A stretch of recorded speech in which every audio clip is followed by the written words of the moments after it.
to Women Making Moves, where we celebrate the moves that our women are making. This is Amy Pons, and I am a Master Certified Life Coach, joined today by the Erin Gallagher. Erin is the CEO and founder of Ella, an inclusive network unlocking women's access to human, social, and financial capital. Yes. Through connection, consulting, and coaching, Ella recognizes women's values and increases their valuation.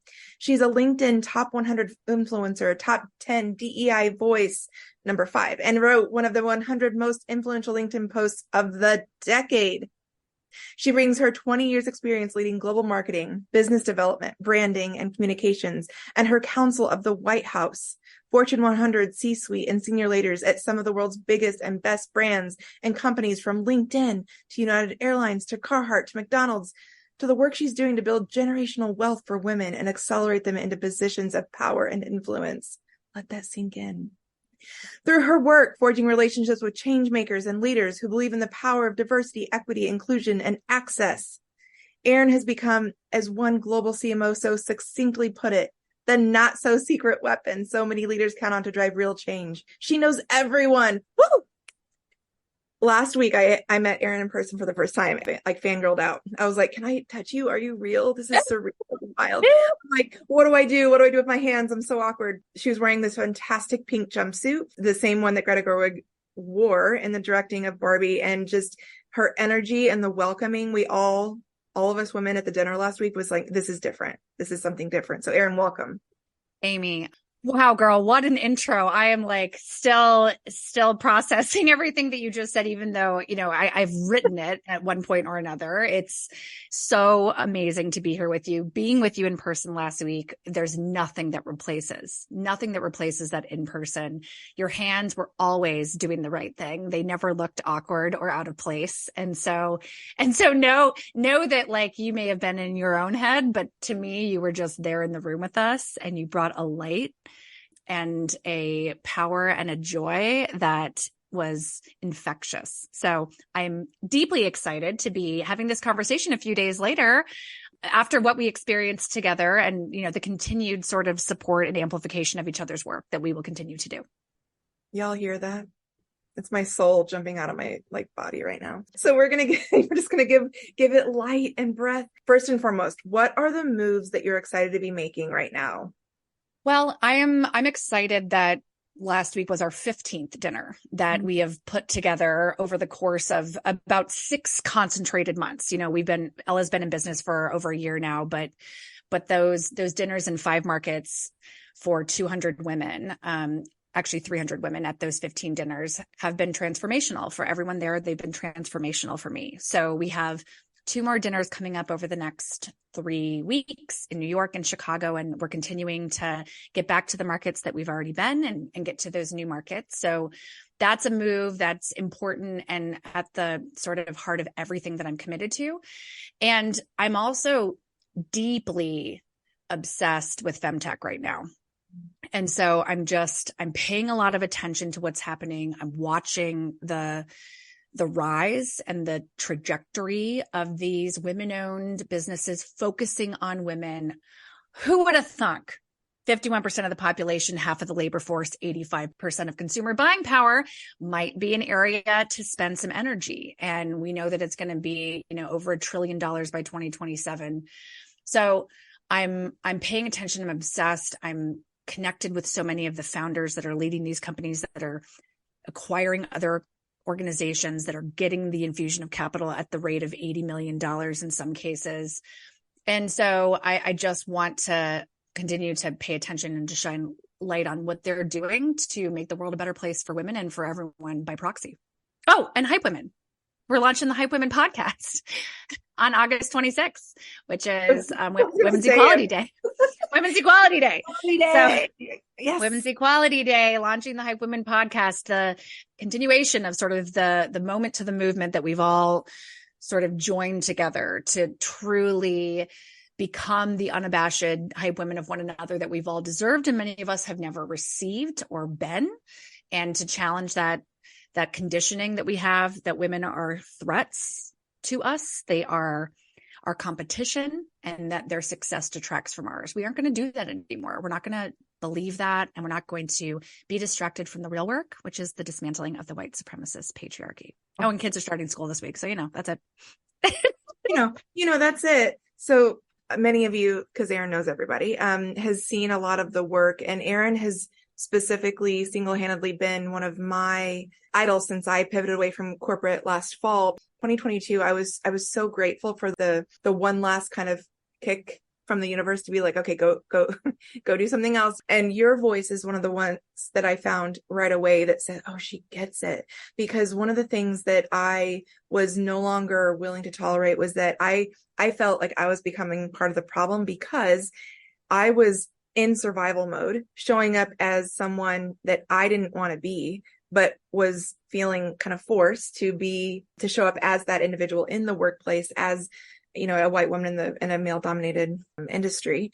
And so I clung to your words like, oh, she gets it. And it's not only just for white women. I heard something recently, like, don't just be an ally, be a traitor. We're completely battling the other way around. Absolutely. We are co-conspirators, right? Because there's an activeness to it that can't just be passive, standing on the sidelines, hoping everything goes well for people that have a rougher go. So it truly is about, no, how are you going to jump into the mud and to actually be active in your allyship and in your standing up of supporting others? In this work, of course, all day, every day, you could get triggered. How do you find what I like to call the glimmers in the work, so that something happens and you're like, oh, fuck that.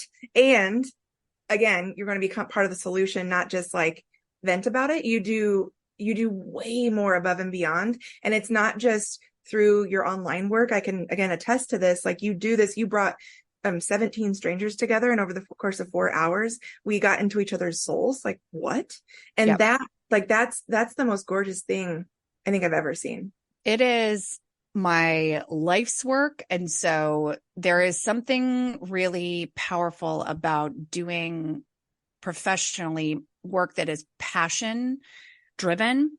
There's also something deeply exhausting about that, because what I have noticed, especially in the past few years, when I left corporate as well, right, in 2019 to found my first company, and then left that company in March of last year to found Ella, is that when your passion work is your main day job, it is really difficult to delineate the difference between you as an individual and you as the professional.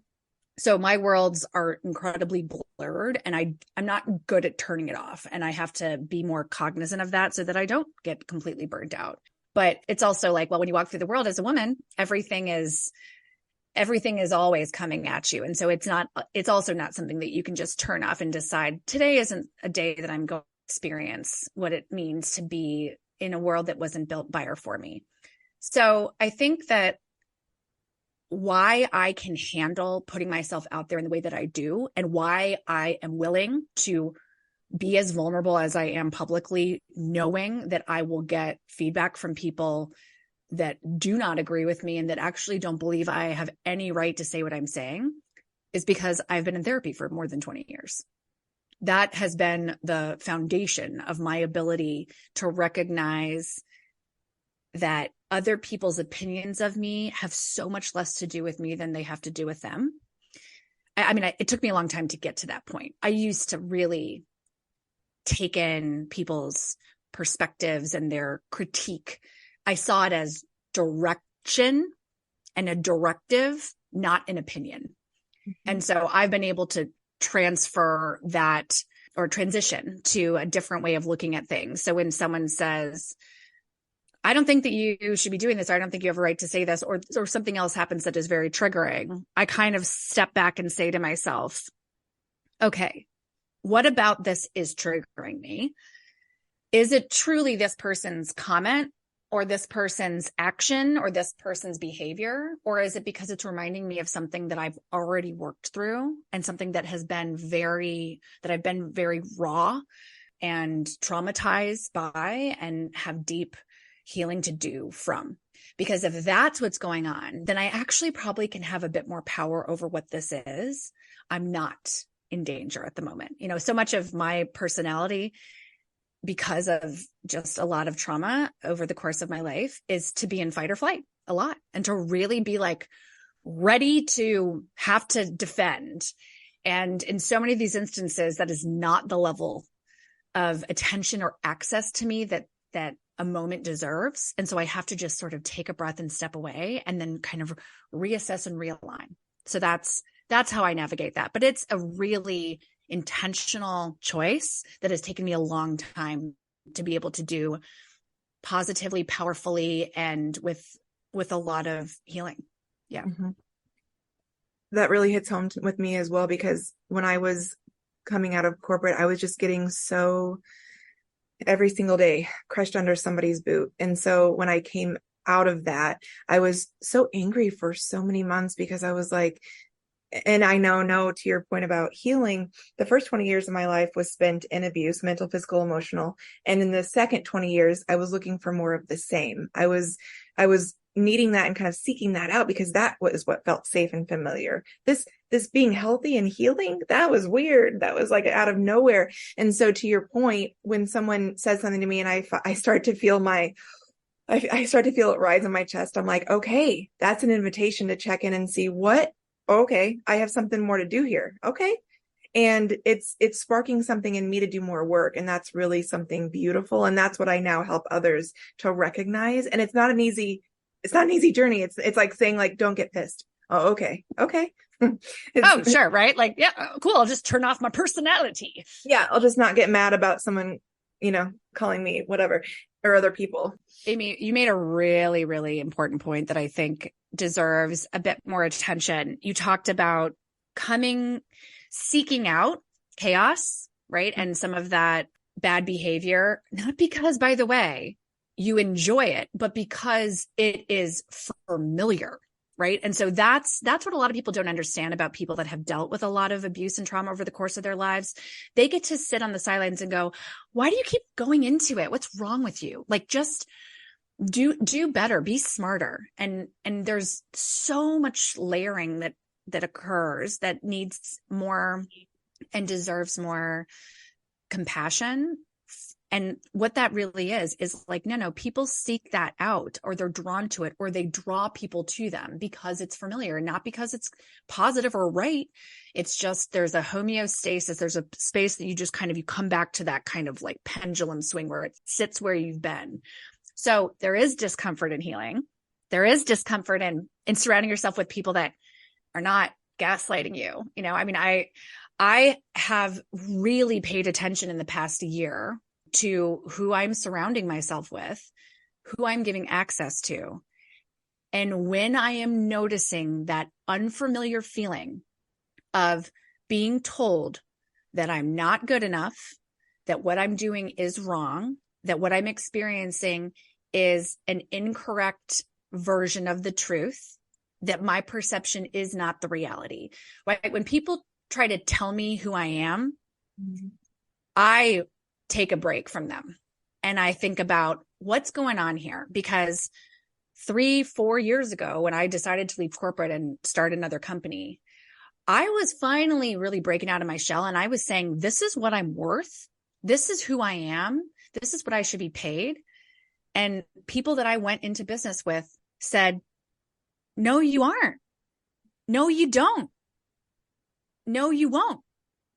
And I should have walked away. But instead, my response was, well, maybe they know better. Maybe I am stepping out incorrectly. And maybe, these are people that are supposed to have my back and are supposed to have my best interest in mind. So I must be mistaken. When you finally remember who the fuck you are and you decide to stop abandoning yourself in service to other people, no one can ever tell you who you are again. Okay. So my left eye just started twitching and itching like wild. That's the divine feminine being like, fuck yes. For those who are not familiar, typically like in your physical body, left side is the divine feminine, right side, divine masculine. Woo, she's here. Woo, that's good information for me to have. So I know I'm not just a crazy person. Of course not a crazy person. No, absolutely not. Like I will get things on my left side specifically, like when my divine feminine is like lighting up and you just spoke to her soul and it was so gorgeous. To your point, there's a great book I recently read. It's called Patriarchy Stress Disorder by Dr. Valerie Rain. She talks about how from the moment, even before we're in the womb, we actually pick up in the womb wounds from our great generation. So we wake up, or when we're born into this world, especially as women, young girls, first of all, the ages 1 through 7, everything that you hear and see as a child is fact. You don't have the skills to discern. So if you hear anything 1 to 7, even when you're 2 years old, oh, you're a chubby baby, you have roles. I even caution people without trying to correct or police, but I'm like, ooh, is she chubby or is she healthy? That's a healthy baby right there. That's one thing. And then the second thing is that before we're even born, we have picked up on, thousands of years ago when the divine feminine was exiled, especially like the past 100 years going through the 50s and things where women were deemed less than. We come into this world as less than because we have, again, picked up on the wounds from our great generation. So we have great grandma, grandpa, grandma, great grandma, mom. So anything that they ever endured, we already have in us. So by nature and by virtue of that, to your point, if anyone, when someone says you're not good enough, it's like, yeah, they're right. And it takes a lot and to your point, you said when people tell you that, it doesn't have to be someone saying to you, you're not good enough. It could be implicit. It could be a nonverbal, but I have that in my life still today, Erin. And I'm kind of, some people might look at me and being like, that I'm weeding out a lot of people. And it's more about, I let them go with love, saying that's not who I am or my highest purpose any longer. And I value our season together. And now we move on lovingly. It doesn't have to be any big thing that I'm not willing to be felt as less than anymore. That's amazing. And that's huge. And it's also, you say it so beautifully that it sounds simple, but it's actually really difficult and complex. And it requires a deep understanding of who you are in order to be able to withstand the blowback of moving on from someone. Because especially for people who are gaslighters and manipulators, they do not want you to ever remember or know who you are, because it is critically important to their control over you that they control the narrative. And so when you do that, the response and the reaction is usually very visceral and aggressive. And so, you have to there's a bit of a battle that you have to withstand as you fight for your highest self and the best version of yourself. And so in the same ways that you should and will and are letting go of the people who are no longer in the season of life that you're in, pull in and accept and seek out those that see you for who you are, because that starts to build back up and heal the version of yourself that you are rebuilding. And by the way, you are that beacon. I think of the movie Wreck-It Ralph. We watch that all the time in this house. When he goes, when they all go into the other game and there's that beacon and all the bugs go to it. Now you're not a beacon, to clarify. However, I'm the light that attracts all of the bugs. You're the good bugs, the such good bugs. Yeah. So literally to the tune of, I was telling my husband about the dinner last week, the Ella dinner, which if any of you have a chance to go to the Fairway dinners, I can't even describe. Folks flew in for this. Women flew in for this dinner. It's that essential in my season of life. It's essential. I'll be going to all the Chicago ones from now on. It's such a safe space, to the tune of, I used to, in my hurt days, I would just constantly numb with alcohol. And I was telling my husband, I got home and I'm like, I didn't want to drink one drop of alcohol, because the moment I stepped in, it was safe and sacred energy. And I felt it. It was divine. And I met you. And then every woman there, I was like, holy shit, like this is the squad. This is what it looks like when women come together and lift each other up. We unapologetically in that room that night. Woo! My body's lighting up. Hey, spirits. They're here. Every woman in that room that night. And by the way, we all met each other for the very first time. Yeah. Most of us. Yeah. And Yeah. we gave each other a sacred, safe space to share. Erin orchestrated it beautifully, where it was like the headline of what would be on the news, or like, what would we say? And, Amy, master certified life coach, badass, empowered spiritual soul. And there was like a subtext of like really hard shit that like we didn't want to necessarily say or want anyone to know, but it was so hard. And we all gave each other that space to share that. Walking out of that room, I knew I had a newfound freedom with these women specifically that I have never had in a group of women that have come together by no coincidence. How do you call people into each dinner, and like, what is that? And you designed it almost. That's right. You designed it. Yeah. I mean, there's a deep intentionality about each of these spaces. The things that I am paying attention to always are that they are inclusive, they're intersectional, they're intimate, and they're intentional. Those are the real sort of tenets of the room, and that it's this mix of women across different ages and race and like motherhood and marital status, by choice and not by choice. Where are people in their lives? What sector are they in? What season of their career? What season of healing?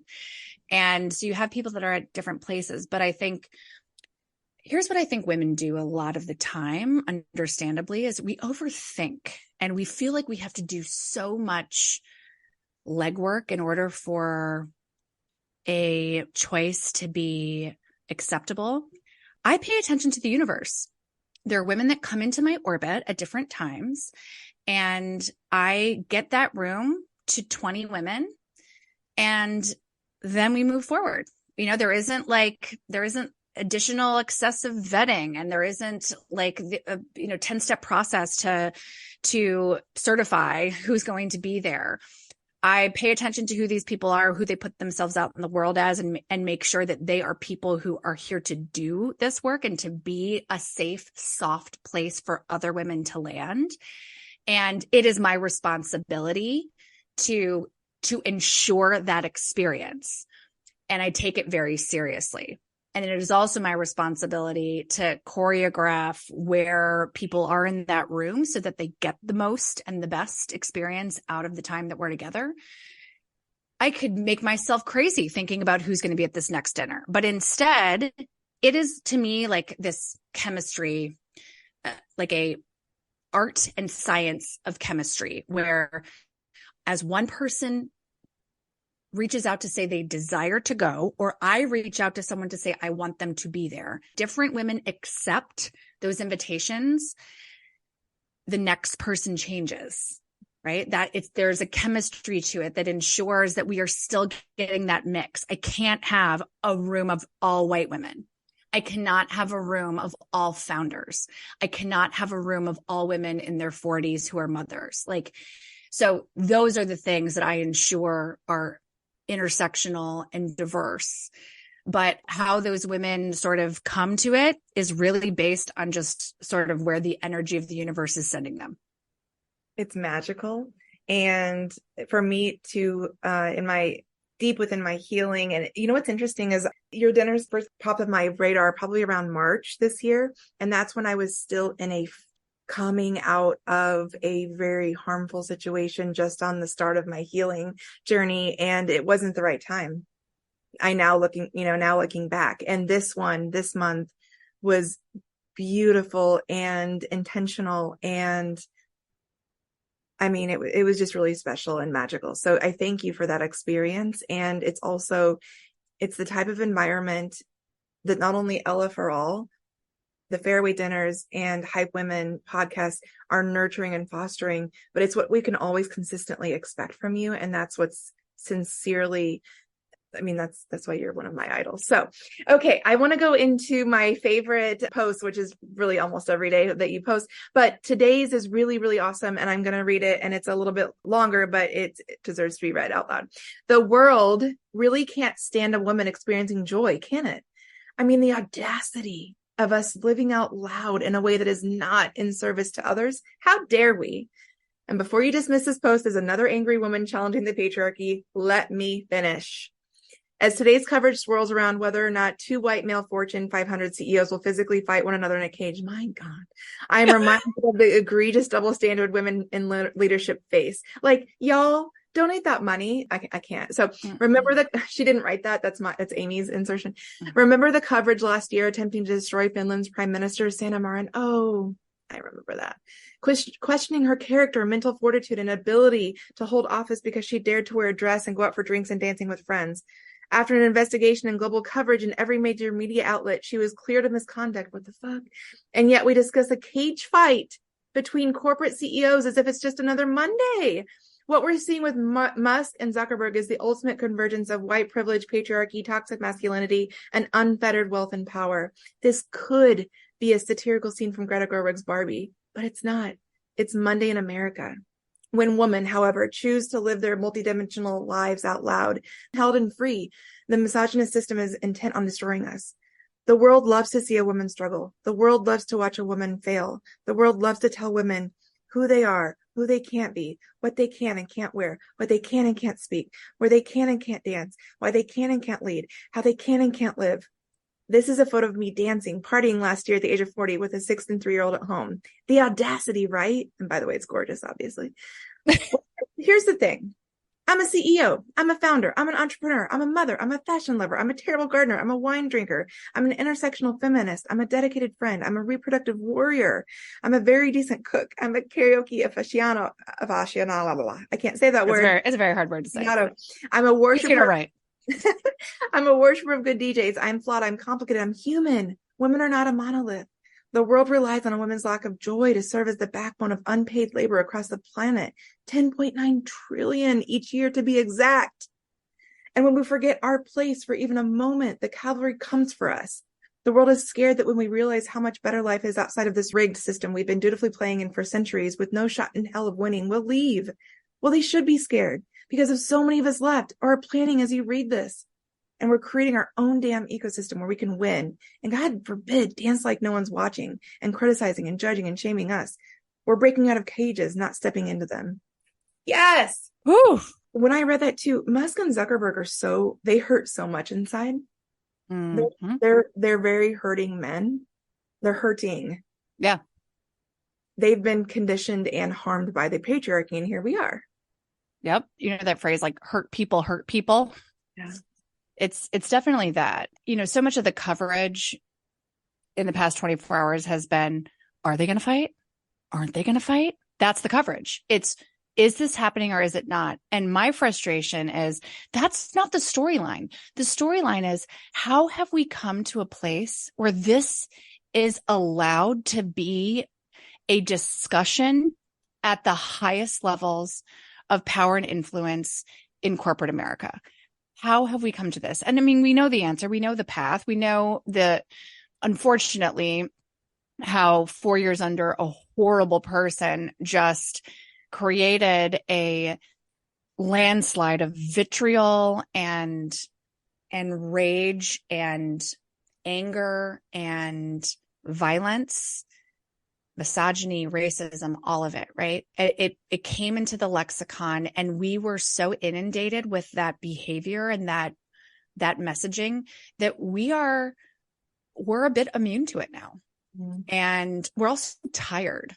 So the fact that this conversation about these two idiots is playing out is largely because we're just tired and we're like, dude, I don't even have time to address this.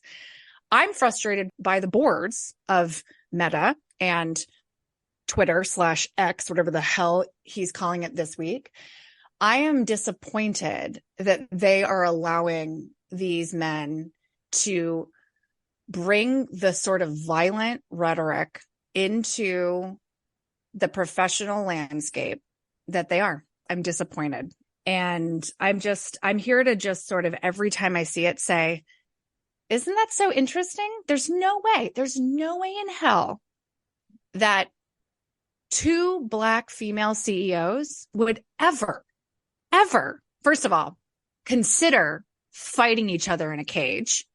But they sure as hell would never be allowed to say it out loud and for people to say, let's see if Roz Brewer from Walgreens and Thasunda from TIAA. Let's see what happens if they step in and they physically fight each other.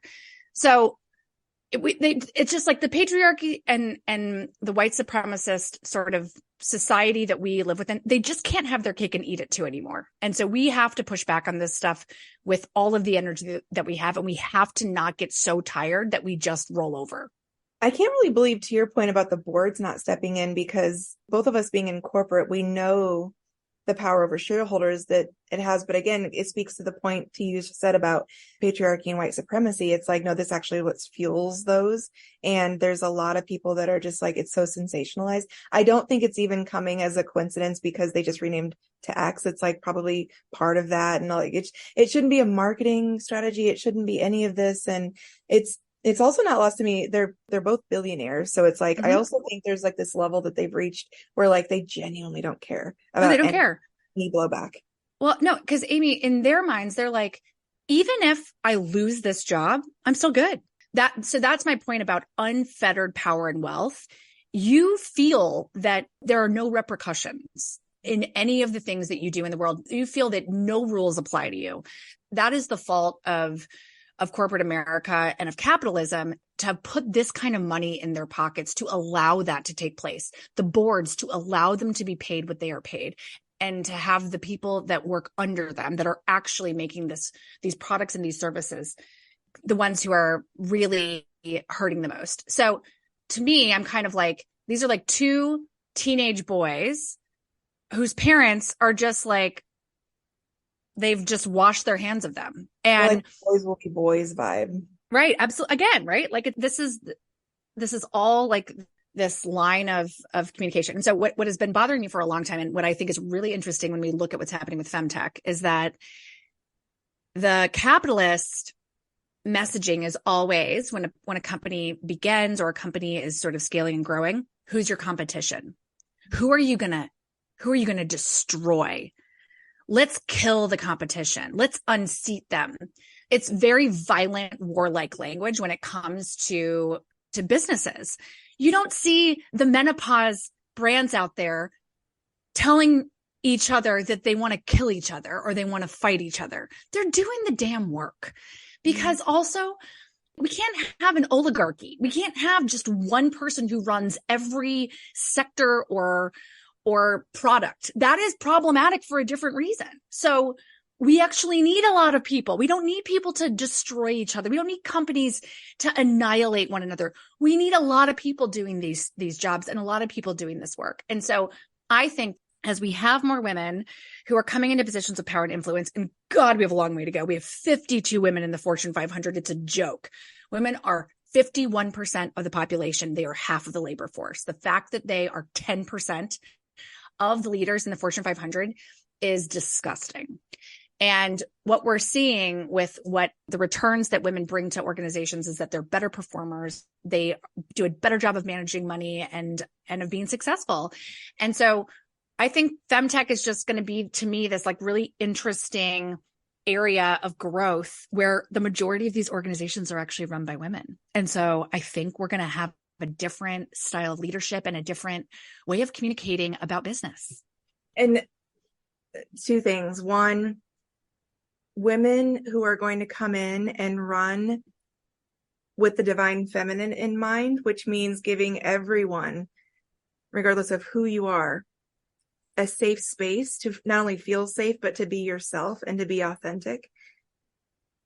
That's where we've seen right now the pendulum swing way too far, and everyone's having to show up as divine masculine. And this is where you're seeing things manifest as toxic masculinity and things like that.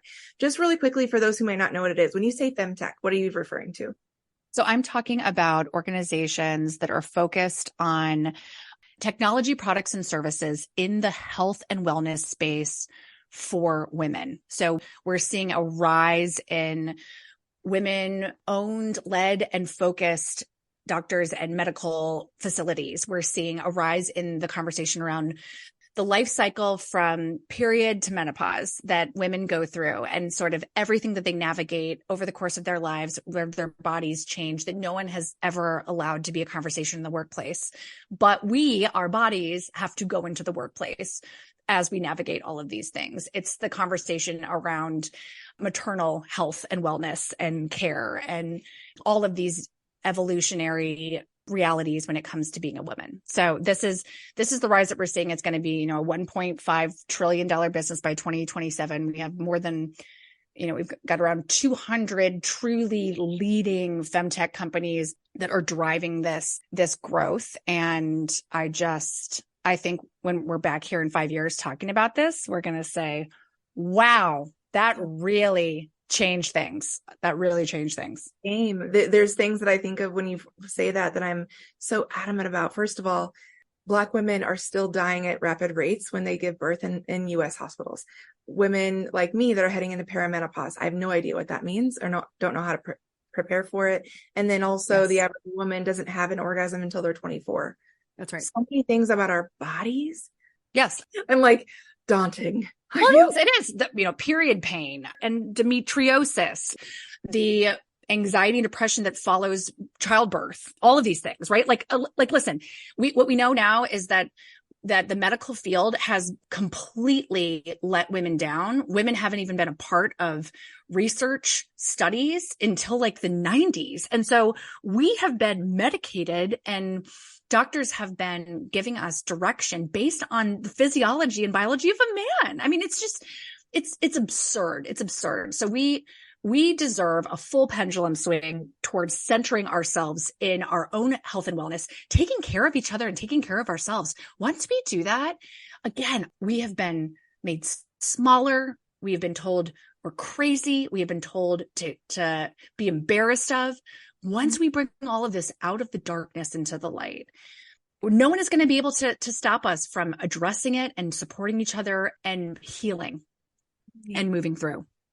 Right. And if we weren't making a good point, these humans would not be making these vast decisions like we see in Florida, like you can't talk about periods, until a certain time.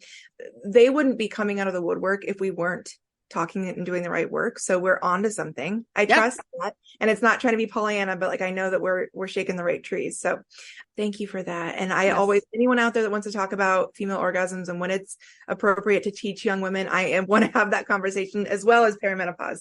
So I love that. Erin, one last question. What would you say to someone who is in support of, let's say, this hour-long conversation, but all of the work and all the great posts and all the great uplifting that you do? And sometimes it is from a place of anger because you fucking deserve to speak your mind and be real and be the truth. What would you say to folks, men, women, whomever, human beings who both support or maybe adversaries of your work and the movement that you're that you are in the midst of? Yeah. Anger is, I think, one of the most important emotions we have as humans, but specifically as women, because it's our intuition, which we are told so often to mistrust, but it is our intuition and it is our body's way of telling us when something is wrong. And so when we're angry, it's because our body is telling us something is wrong. And in the best of cases, as is so true for so many women, that anger leads to action. It leads to solving of the issue. It leads to a resolution and a process. And so I've been told my whole life not to be so angry, and I will be angry every fucking day until the end because there's just too much to sort of be pissed about and to continue to fix. So for the people who support what I'm saying and what I'm doing, I say thank you. I say you have no idea how much the comments mean to me. I read every single one of them. They sort of fuel me and they help me to know that I'm on to something. And I see and know, especially with people that send me private messages that are thanking me and they're not able to not only comment on it, but even like it because of fear of their employers paying attention to their activity. I recognize my privilege as a straight white woman. I also feel deep responsibility to have the conversations that many people are unable to have. So that is why I'm here and doing this. It's because these are conversations that need to be talked about, especially in a workplace, and I will continue to push them. For those that don't support me, that are upset by what I post about and talk about, my sort of response would be to ask what you're so upset about. What about what I'm saying and doing bothers you so much? That isn't for me to figure out, nor am I going to spend any time and energy helping you do it. So it's sort of one of those things. I find it fascinating, the people that seek out my content to make negative comments on it. And I'm like, you came to me, you read it, and you're engaging with it. So that tells me that there is something that is getting to you. So, I'm not a politician. So what I don't have to say is, hey, I'm here for the people that are for me and against me. No, I'm really not. If you're against me, then move on. Move on. And you're that beacon. What's interesting is that, to your point, there's something that you're saying that is resonating with them. And they're like, ooh, that's annoying, but that's already in them. So there's something there. And to your point, I love what you said. Keep it moving, or let's unpack this together. But That's right. You're not going to come into my DMs and disrupt my peace. You're just not. And again, Amy, 2 years ago, I would have engaged. I would have responded, because again, the real toxic people never do it publicly. They send horrific messages to me privately. And I report and block them now. And I move on. I don't even read it twice. Most of the time I'll get 2 sentences in and it's like a whole sort of diatribe. I don't need that energy in my life, because you aren't teaching me anything. You are working through something that has nothing to do with me. And so you can go do that elsewhere. It is not my job. So that's the difference in the type of person that I am now than the type of person that I used to be. I used to take that all on as the cross I had to bear. And I took it as critique that needed to be considered. I don't anymore. If I'm not for you, bye. I want to honor your growth and your journey, because being able to look at that and say, oh, not me, not mine, that is incredible. And it helps your peace and mental well-being stay solid. It's cool. Thanks for working through that with yourself. Report block. Right. Hey, why did you save that? And when you're ready to go to a therapy appointment, bring up this 17 paragraph email that you sent me, where you have centered me in your life's issues. Go do that. And until then, you and I will never have an interaction. I would be like, save as PDF. I mean, save as PDF. No, save as PDF. And then I will print it out. I will burn that shit. I will burn it. We don't need that energy. Women and human beings like you, I always say, protect at all costs, because your beacon, your light, your vibration is what we all not only flock to, but share. And the more the ripple and butterfly effect, you speak to that on your website, that is what's so essential. And I know that you know that. I just want to reinforce that we need you. We need your light. We need your beacon. And those folks will find it harder and harder to exist in the world that is being asked to ascend and do better. So those folks will have more work to do the longer they resist. So that's right. Well, thank you. I appreciate that. So Erin, where can we find you? As we've discussed, you can definitely find me on LinkedIn.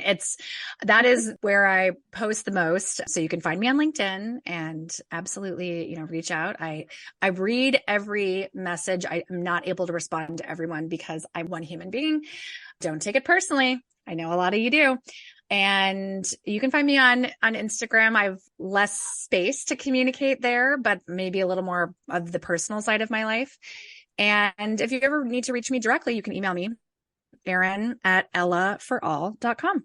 And as a participant in your orbit, which I'm so grateful for, and to just have each other's energy space, we're supposed to meet at this time and place on this plane, and I'm so grateful for it.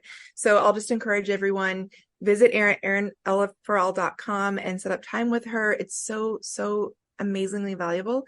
Also, download the app, The Fairway, on the App Store, whether you have an Android or an iPhone, it's in the App Store or it's in Google Play.